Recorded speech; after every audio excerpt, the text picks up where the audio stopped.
D'autres ont le père.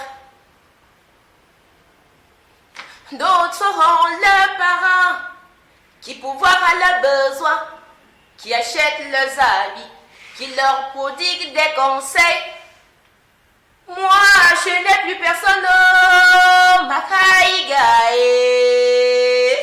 haïgae, ma haïgao, mes ancêtres m'écoutent. Hey! Nous avons les mains vivantes.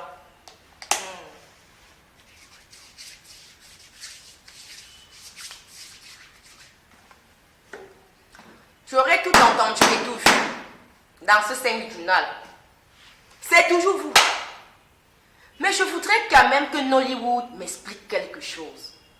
Si j'ai vu 400 000 films chez Nollywood, ils sont toujours en train de promouvoir la belle parole. Mais quel est ce pays, quelle est cette Afrique dans laquelle, lorsqu'on fait des films, on verra toujours les traditionalistes, on verra toujours les marabouts, on verra toujours les tradipraticiens être marginalisés dans leur propre âme.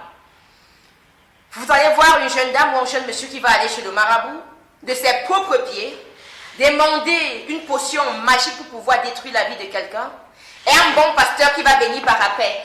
Jésus m'aime, yeah. Pourquoi montrer toujours aux yeux du monde que nos pratiques ancestrales ne valent pas la peine?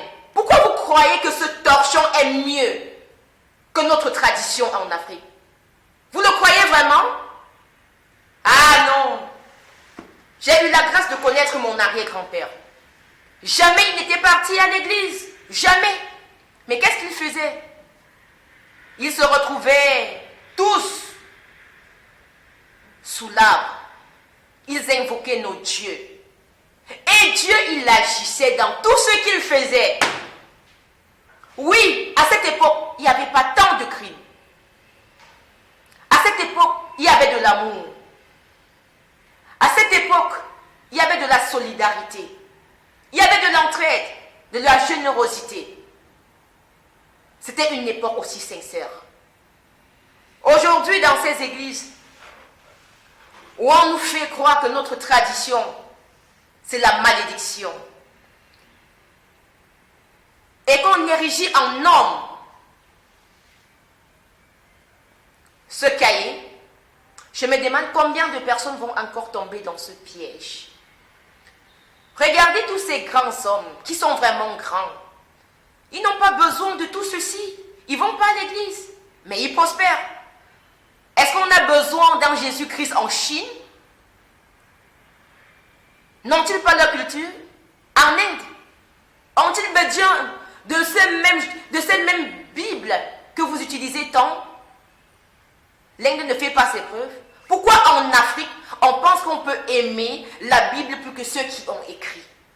Pourquoi en Afrique, on pense qu'on n'a pas un cerveau là où il fallait? Pourquoi en Afrique, on voudrait toujours que ce soit les Occidentaux qui viennent nous dire ce qu'il nous faut dans notre vie?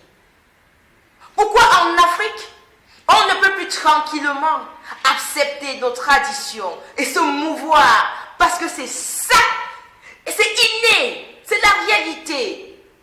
Oui, on se cache derrière la Bible pour faire n'importe quoi. La diversion totale. Regardez combien de nos fidèles sont plus cruels, plus sadiques que ceux qui suivent la tradition. C'est vérifié. Combien de jeunes détruisent leur vie pour après courir derrière ces pasteurs, donner les restes de miettes qu'ils en ont pour attendre la rédemption. Heureux les pauvres, car ils verront Dieu. Ah ben non, non, non, non, non, non. Je préfère être riche et ne pas le voir. Entre être et paraître, Dieu. Mes chaînes, tu laisses à couper.